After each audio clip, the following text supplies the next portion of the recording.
అందరికీ నమస్కారం. నేను మీ దేవి. సైకోటిక్ రాముడు 12వ భాగం. రచయిత రూప గారు. ఆకాష్ తన చేతిలో కార్డు పెట్టి రేపు ఆఫీస్కి వచ్చి ఫుల్ అమౌంట్ తీసుకో అంటాడు. బాబు మీరు ఎందుకు ఇస్తున్నారంటాడు భాస్కర్ రావు గారు.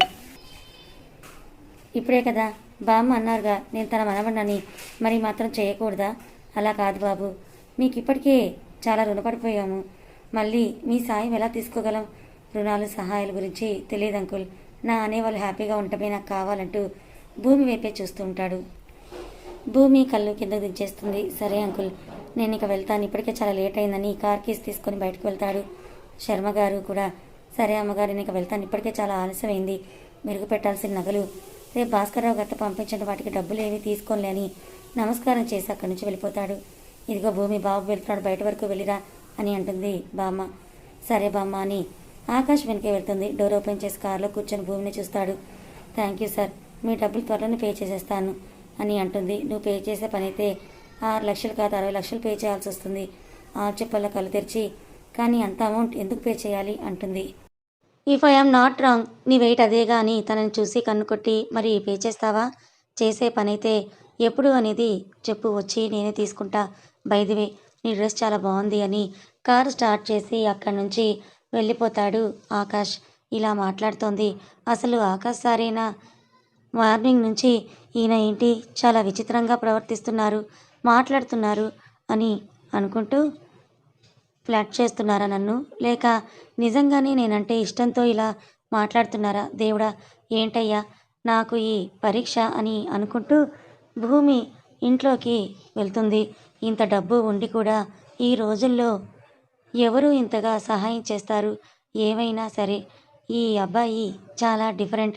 ఈ రోజుల్లో మనుషులు కొంచెం డబ్బు ఉంటేనే చాలు, నేనే గొప్ప, నేనే కోటేశ్వరుని అని అంటూ విర్రవీగుతూ ఉంటారు. అలాంటిది ఈ బాబు ఇంత డబ్బు ఉండి కూడా మనలాంటి వాళ్ళని కూడా తన వాళ్ళు అని అనుకుంటూ ఉన్నాడు. అంటే నిజంగా ఈ అబ్బాయి చాలా అంటే చాలా మంచివాడు.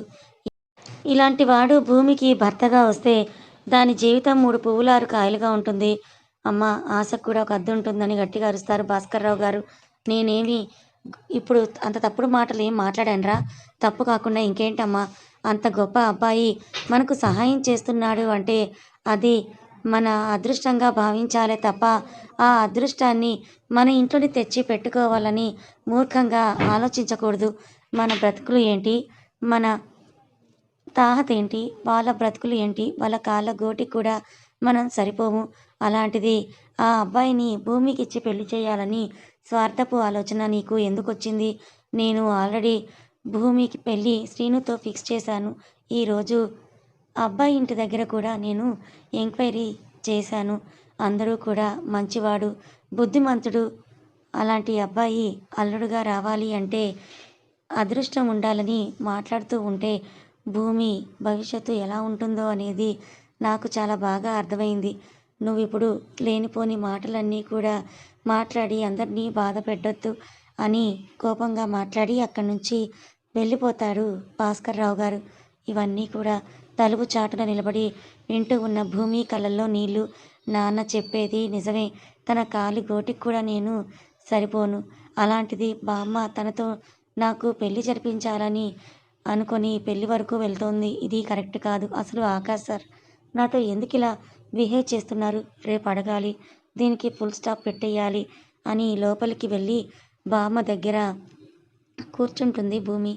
బామ్మ ఎందుకు ఇలా మాట్లాడి నాన్నగారికి కోపం తెప్పించావు? అయినా ఆకాష్ సార్తో నాకు పెళ్ళేంటి బామ్మ? నీకేమైనా పిచ్చా? దేవుణ్ణి దూరం నుంచే చూడాలి అని అనుకోవాలి తప్ప దేవుడి మెడలో హారంలాగా లైఫ్ లాంగ్ ఉండాలనుకోవడం అనుకోకూడదు బామ్మ. మీరెన్ని చెప్పినా సరే ఆ దేవుడు మన తలరాతల్ని ఎప్పుడూ రాసేసుంటాడు. నీకు మాత్రం శ్రీను కరెక్ట్ కాదు. ఎట్టి పరిస్థితుల్లోనూ నీకు శ్రీనికి పెళ్ళి జరగదు.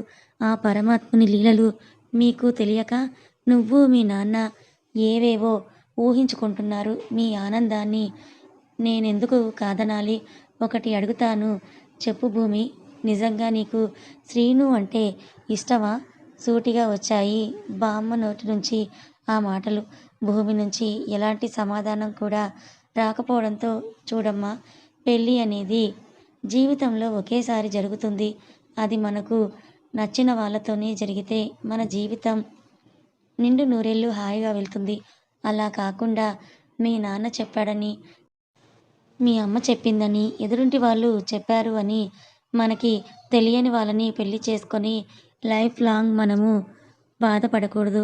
నువ్వు నాకు సమాధానం చెప్పనక్కర్లేదు. కనీసం నీ మనసుకైనా నువ్వు సమాధానం చెప్పుకో అని అంటూ తల మీద చేతితో నిమిరి, నువ్వు హ్యాపీగా ఉండాలి తల్లి. అదే నా కోరిక అని అక్కడి నుంచి వెళ్ళిపోతుంది బామ్మ. Next day morning at office సీరియస్గా ఫోన్లో మాట్లాడుతూ ఉన్నాడు ఆకాష్. కామ్గా వెళ్ళి భూమి తన ప్లేస్లో కూర్చొని సిస్టమ్ని ఆన్ చేసింది. ఎప్పుడిస్తున్నావు? 60 కేజీల బంగారం. ఆకాష్ వాయిస్కి ఉలిక్కిపడి చూస్తుంది భూమి. ఏంటి ఇప్పటి వరకు ఇంత సీరియస్గా ఉంది, మళ్ళీ ఇంతలోనే నార్మల్ అయ్యాడు అని తింకుతూ ఉండగా తన ఫేస్ మీద ఒక చిటిక వేస్తాడు. అడిగిన దానికి ఆన్సర్ చేయకుండా ఏం ఆలోచిస్తున్నావు అని అంటాడు. సార్, మిమ్మల్ని ఒకటి అడగవచ్చా అని అంటుంది. అడుగు అని కనుబొమ్మలతో సైగ చేస్తాడు. ఎప్పుడు లేంది మీరు ఎందుకు నాతో ఇంత సడన్గా ఇలా బిహేవ్ చేస్తూ ఉన్నారు? ఎలా బిహేవ్ చేస్తున్నాను అని అంటాడు ఆకాష్.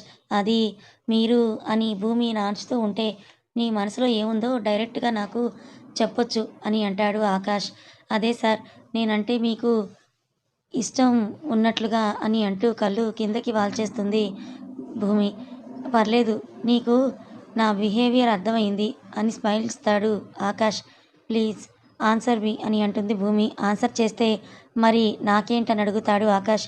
ఏం కావాలి మీకు అని అడుగుతుంది. ఏం అడిగినా ఇస్తావా అని అంటాడు ఆకాష్. నా వల్ల ఇవ్వగలిగిందే అయితే తప్పకుండా ఇస్తాను అని అంటుంది భూమి.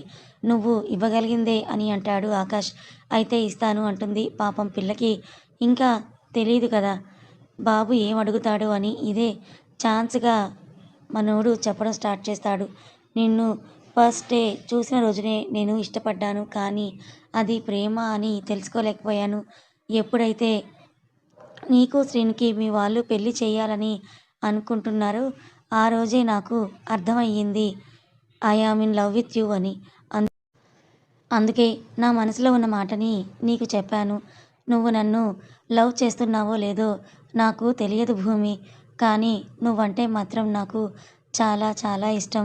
ఆకాష్ మాటలకి తను ఎలా రియాక్ట్ అవ్వాలో కూడా తెలియక తెల్లం మొహం వేసుకొని అలాగే చూస్తూ ఉంటుంది భూమి. నీ ప్రశ్నకి నా జవాబు దొరికింది కదా, మరి నాకు కావాల్సింది నువ్వు ఇస్తావా అని కన్నింగ్ లుక్స్తో ఆమెను చూస్తూ అడుగుతాడు ఆకాష్. అప్పటికే బాబు మాటలకి ఫ్లాట్ అయిపోయిన మన పాప ఏం కావాలి సార్ మీకు అని చాలా ఇన్నోసెంట్గా అడుగుతుంది. ఒక్క ఉదుటిన తనని ఎత్తుకొని అటాచ్డ్ బెడ్రూమ్లోకి తీసుకొని వెళ్ళి తన పైన దుప్పటిని వేరు చేస్తాడు. ఆకాష్ అలా చేస్తాడని ఊహించని భూమి తన చేతుల్ని గట్టిగా ముందుకు పెట్టుకుంటుంది. నేనేం అడిగినా ఇస్తానని ఇప్పుడేంటి ఇలా చేస్తున్నావని షర్ట్ బటన్స్ని ఒక్కొక్కటిగా విప్పుతూ అడుగుతాడు. నేను మీ నుంచి ఇది ఎక్స్పెక్ట్ చేయలేదని ఒక్కో మాట భయంగా అంటుంది. అలా మాట్లాడుతూ ఉన్నప్పుడు అదురుతున్న తన పెదాలని అమాంతంగా అందుకుంటాడు ఆకాష్. చిన్నగా ముద్దుని స్టార్ట్ చేసి దాని తీవ్రతని కొద్ది కొద్దిగా పెంచుతూ సీతాకోక చిలుకలకు పువ్వులలో తేనె దొరికినట్టుగా భూమి పెదాల్ని అమృతాన్ని అమాంతంగా జురుకుంటూ ఉన్నాడు. అప్పటికి కూడా తనకి ఊపిరి తీసుకోవడం కష్టం అవుతున్నా వదలని విక్రమార్కుడిలా తన పనిలో తాను లీనమైపోతాడు ఆకాష్. 2 కళ్ళల్లో నుంచి జారుతూ ఉన్న కన్నీరు ఆకాష్ చెంపలని తడిపేస్తూ ఉంటే చివరకు ఒక పెక్కిచ్చి దూరం జరుగుతాడు ఆకాష్. పోయిన ప్రాణం తిరిగొచ్చినట్టుగా రొప్పుతూ ఉంది భూమి. పక్కనే ఉన్న వాటర్ బాటిల్ని తన చేతికిస్తాడు. చుక్క మిగిల్చకుండా గడగడ తాగేసింది. బాటిల్ని పక్కన పడేసి కోపంతో ఆకాష్ని కొట్టడానికి చెయ్యిని పైకెత్తింది. అప్పటికే అలర్ట్గా ఉన్న ఆకాష్ అమాంతంగా తనని పైకి లాక్కుంటాడు. మీకు కొంచెం కూడా సిగ్గు లేదా? మీకు నేనంటే ఇష్టం ఉంటే మీరు ఏమనుకున్నా చేసేస్తారా? నా మనసులో ఏముందో మీరు తెలుసుకోలేరా అని రొప్పుతూ అడుగుతుంది భూమి. సీ మై డియర్ భూమి, నీకు తెలియని విషయం ఏంటి అంటే నీకు కూడా నేనంటే చాలా ఇష్టం, కానీ అది నీకే అర్థం కావడం లేదు. ఏ ప్రూఫ్తో మీరు ఇంత కాన్ఫిడెన్స్గా మాట్లాడుతున్నారు? ప్రేమకి కావాల్సింది ప్రూఫ్ కాదు, ఎదుటి వాళ్ళ కళల్లో ప్రేమ. అది నేను చాలాసార్లు నీ కళల్లో చూశాను. మీరు పొరపాటు పడుతున్నారు.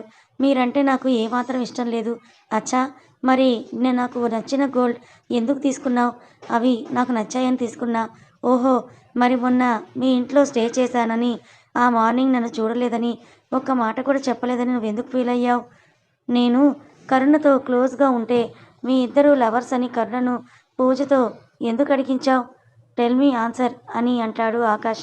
మీరనుకున్నట్టు అలా ఏమీ లేదు సార్. అవునా అని అప్పటికే భూమి ఎదపొంగులు కళ్ళకి కనువిందు చేస్తుంటే కంట్రోల్ తప్పిన ఆకాష్ మళ్ళీ ముద్దుల వర్షం కురిపిస్తాడు.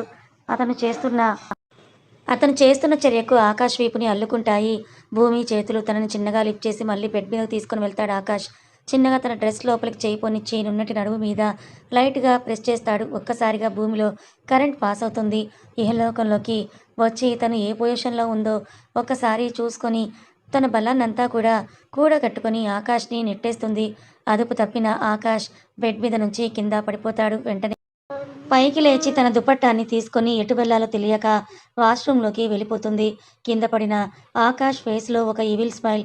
వాష్రూమ్ డోర్ వేసుకొని గుక్కపట్టి ఏడుస్తూ ఉంటుంది భూమి. తనని తాను కంట్రోల్ చేసుకోలేకపోతుంది. ఎందుకిలా? నన్ను నేను కంట్రోల్ చేసుకోలేకపోయాను. ఆకాష్ అన్నట్టుగా నిజంగానే తను కూడా లవ్ చేస్తోందా? నో, అలా ఎప్పటికీ జరగకూడదు. ఇంకా కొన్ని రోజులు ఓపిక పడితే చాలు.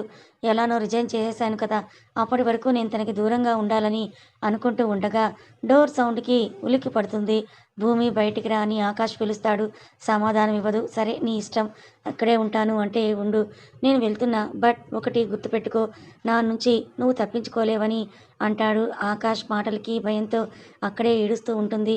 10 నిమిషాలకు ఎటువంటి సౌండ్ రాకపోవడంతో ఫేస్ వాష్ చేసుకొని డోర్ ఓపెన్ చేసి బయటకు వస్తుంది భూమి. పక్కనే ఉన్న ఆకాష్ తనని సైడ్కి లాగి వాల్కి లాక్ చేస్తాడు.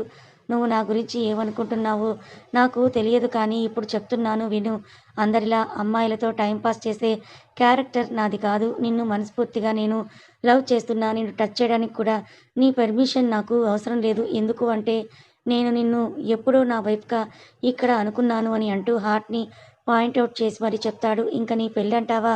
అది జరగదు. నువ్వు లేనిపోనివేవి ఊహించుకోవద్దు. నేను తప్ప నీకు ఇంకో ఆప్షన్ లేదు అని అంటూ ఉండగా ఆకాష్కి కాల్ వస్తుంది. లిఫ్ట్ చేసి నేను మళ్ళీ కాల్ చేస్తానని అంటాడు. కన్నా, నాన్నకి హార్ట్ అటాక్ వచ్చిందిరా. వాట్ అని భూమి నుంచి దూరం జరుగుతూ అంటాడు.